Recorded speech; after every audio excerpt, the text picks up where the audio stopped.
नमस्कार मित्रों, स्वागत है आप सबका मेरे YouTube चैनल पर। मैं वंदना सुखवाल उपस्थित हूँ आपके लिए लेकर एक और नया वीडियो, जिसमें हम देखेंगे 26 सितंबर 2021 दिनांक को जो रीट की परीक्षा आयोजित की गई थी, उसके अंतर्गत रीट लेवल फर्स्ट में जो हिंदी के प्रश्न पूछे गए थे भाषा प्रथम के अंतर्गत, उन प्रश्नों का हल।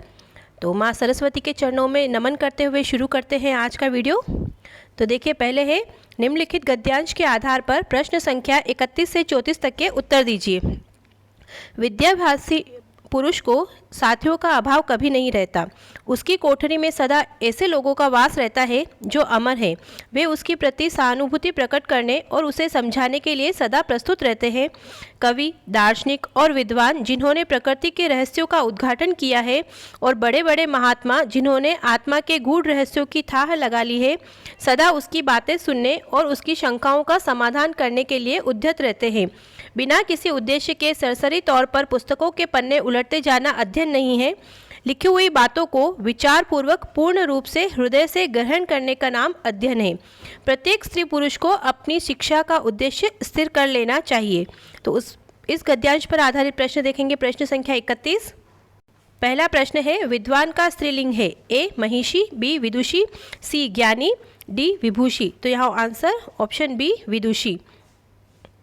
एक वचन बहुवचन का सही युग्म है ए पुरुष पुरुषों, बी पुस्तक पुस्तकें, सी साथी साथियों, डी स्त्री महिला।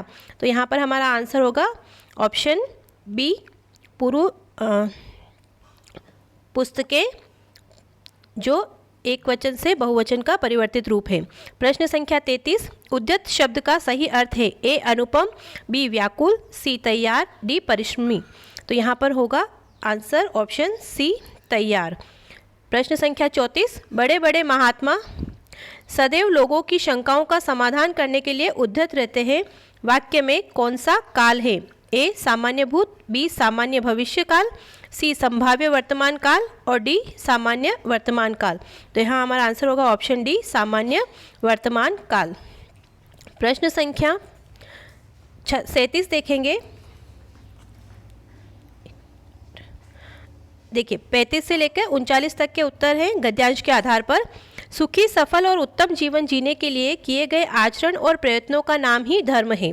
देश, काल और सामाजिक मूल्यों की दृष्टि से संसार में भारी विविधता है। अतएव अपने अपने ढंग से जीवन को पूर्णता की ओर ले जाने वाले विविध धर्मों के बीच भी ऊपर से विविधता दिखाई देती है। आदमी का स्वभाव है कि वह अपने विचारों और जीने के तौर तरीकों को तथा अपनी भाषा और खानपान को सर्वश्रेष्ठ मानता है तथा चाहता है कि लोग उसी को अनुसरण और अनुकरण करें। यथाशक्ति दूसरों से अपने धर्म को श्रेष्ठता समझते हुए वह चाहता है कि सभी लोग उसे अपनाएं। इसके लिए वह जोर जबरदस्ती को भी बुरा नहीं समझता। धर्म के नाम पर होने वाले जातिगत विद्वेष, मारकाट और हिंसा के पीछे मनुष्य की यही स्वार्थ भावना काम करती है। प्रश्न संख्या 35। देश शब्द का पर्यायवाची है ए वासव, बी अटवी, सी सदन, डी राष्ट्र।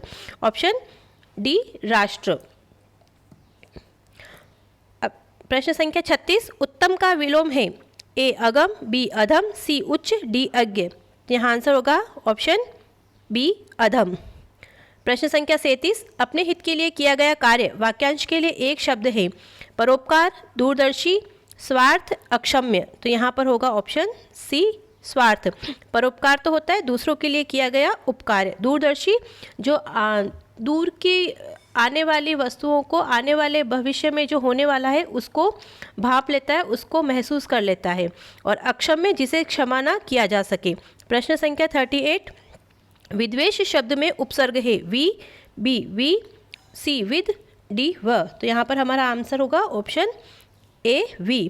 वी शब्द उपसर्ग है और द्वेष शब्द है। प्रश्न संख्या 39। यथाशक्ति शब्द में समास का प्रकार है ए अव्ययी भाव, बी तत्पुरुष, सी बहुब्रीहि, डी कर्मधारय। तो यथाशक्ति में होगा ऑप्शन ए शक्ति के अनुसार अव्ययी भाव समास। प्रश्न संख्या 40।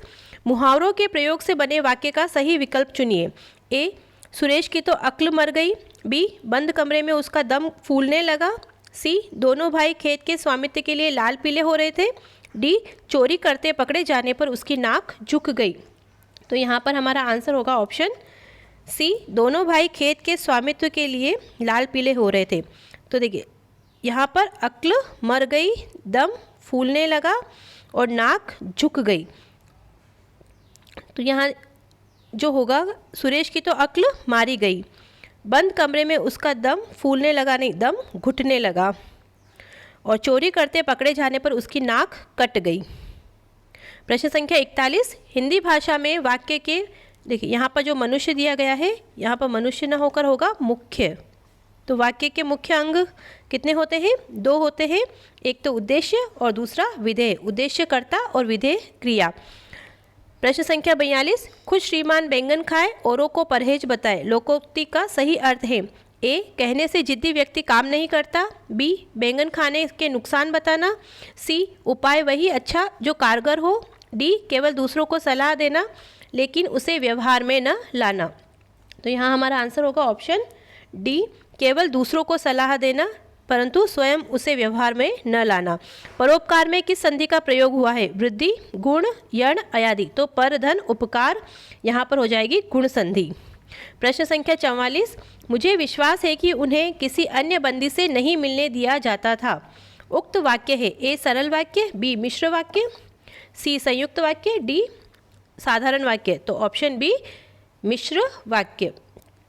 प्रश्न संख्या 45, आपका जीवन सुखमय हो अर्थभेद के आधार पर यह किस प्रकार का वाक्य है? विधानवाचक, इच्छावाचक, संकेतार्थक, आज्ञार्थक। तो यहाँ पर सुखमय जीवन की इच्छा की गई है, अभिलाषा की गई है, तो यहाँ पे ऑप्शन बी करेक्ट होगा, इच्छावाचक। प्रश्न संख्या 46, जिस समास में सामासिक पद के दोनों पदों में विशेषण विशेष्य या उपमेय उपमान का संबंध हो वह है? ए, द्विगु समास, बी, द्वंद्व समास, सी, कर्मधारय, डी, बहुब्रीहि। तो जहाँ पर विशेषण विशेष्य या उपमेय उपमान हो वहाँ पर होता है कर्मधारय समास। Option C is the correct answer. 47, doctor Chandra अदम्य साहस की धनी थी, वाक्य में रेखांकित शब्द में विशेषण है? ए, तो देखिए रेखांकित किया गया है साहस को, तो साहस किस प्रकार का विशेषण है?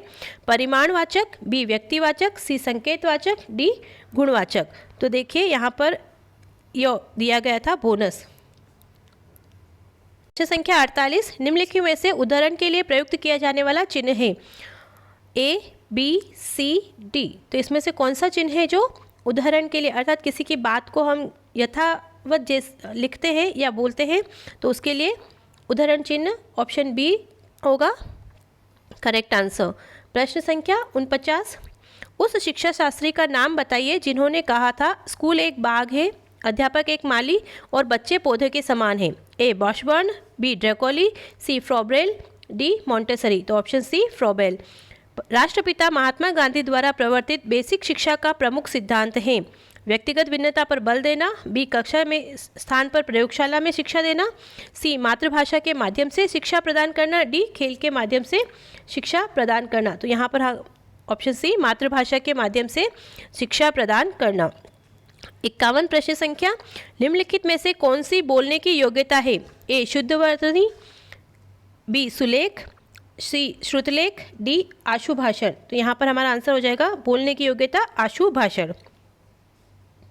प्रश्न संख्या 52, रेडियो अधिगम सामग्री है? ए, दृश्य अधिगम सामग्री, बी, श्रव्य दृश्य अधिगम सामग्री, सी, श्रव्य अधिगम सामग्री, डी, इनमें से सभी। तो रेडियो किस प्रकार का है?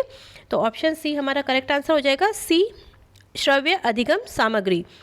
प्रश्न संख्या 53, ध्वनि शब्द एवं वाक्य रचना का ज्ञान देना हिंदी शिक्षण का कौन सा उद्देश्य है? ए, कौशलात्मक उद्देश्य, बी, सृजनात्मक उद्देश्य, सी, रसात्मक उद्देश्य, डी, ज्ञानात्मक उद्देश्य। तो देखिए वाक्य रचना का ज्ञान देना, तो ऑप्शन डी, ज्ञानात्मक उद्देश्य। शिक्षक शाम पट्ट कॉपी या स्लेट पर अक्षरों को लिख देता है और छात्रों को कहता है कि इन अक्षरों को देखकर उन्हें नीचे स्वयं उसी प्रकार अक्षर बनाएं। यह विधि है? ए, पेस्ट्रोलॉजी विधि, बी, अनुकरण विधि, सी, मॉन्टेसरी विधि और डी, जैक्टॉट विधि। तो यहाँ ऑप्शन बी, अनुकरण विधि, क्योंकि जैसा लिखा है उसको देखकर वैसा का वैसा ही लिखना है। प्रश्न संख्या 55, बहुविकल्प, सही गलत, विषम का चुनाव, युगलीकरण तथा रिक्त स्थान की पूर्ति किस प्रकार के प्रश्नों के भेद है? ए, लघुत्तर प्रश्न, बी, निबंधात्मक प्रश्न, सी, वस्तुनिष्ठ प्रश्न, डी, इनमें से सभी। तो ऑप्शन सी, वस्तुनिष्ठ प्रश्न। व्याकरण शिक्षण प्रणाली में किस प्रणाली को विकृत रूप में सुग्गा प्रणाली भी कहते हैं? तो ए निगमन प्रणाली, बी अव्याकृति प्रणाली, सी पाठ्यपुस्तक प्रणाली, डी आगमन प्रणाली। तो यहाँ पर हमारा आंसर हो जाएगा ऑप्शन सी पाठ्यपुस्तक प्रणाली। प्रश्न संख्या 57, नवीन शिक्षण पद्धतियों में प्रोजेक्ट पद्धति के व्यापक प्रयोग का श्रेय किसको है? ए ड्यूवी और किलपैट्रिक को, बी स्टीवेंसन और रिचर्ड्स को, सी कुमारी हेलन पार्कहर्स्ट को और डी कार्लटन बाशबर्न को। तो प्रोजेक्ट पद्धति से संबंधित जो विद्वान है वो है ऑप्शन ए जॉन ड्यूवी और किलपैट्रिक। प्रश्न संख्या 58, देखिए कथन दिया गया है और उससे संबंधित विद्वान के बारे में पूछा गया है। तो कथन है, शिक्षकों को बालक की रुचि का सदैव ध्यान रखना चाहिए। जब बालक की रुचि पढ़ने की और नहीं हो तो उसे नहीं पढ़ाना चाहिए, इससे उसके विचारों में बाधा पहुंचती है। पाठ पढ़ाने से पूर्व उन्हें पाठ में बालकों की रुचि पैदा करनी चाहिए। कथन किसका है? ए स्टीवेंसन, बी कार्लटन का, सी हर्बर्ट का और डी ड्यूवी का। तो ये कथन है ऑप्शन सी हर्बर्ट का। प्रश्न संख्या 59, पाठ्य पुस्तकों के उद्देश्य के अंतर्गत पाठ्य पुस्तकें शिक्षक या बालकों के लिए साधन है। पुस्तकें शिक्षक व शिक्षार्थी के लिए साध्य है। अध्यापन हेतु साध्य एवं साधन है। साधन कम साध्य अधिक है। तो देखिए यहाँ पर आंसर होगा 59, साध्य नहीं वरन साधन है। तो प्रश्न संख्या 60, भाषा शिक्षण में उपयोगी श्रव्य दृश्य साधन है।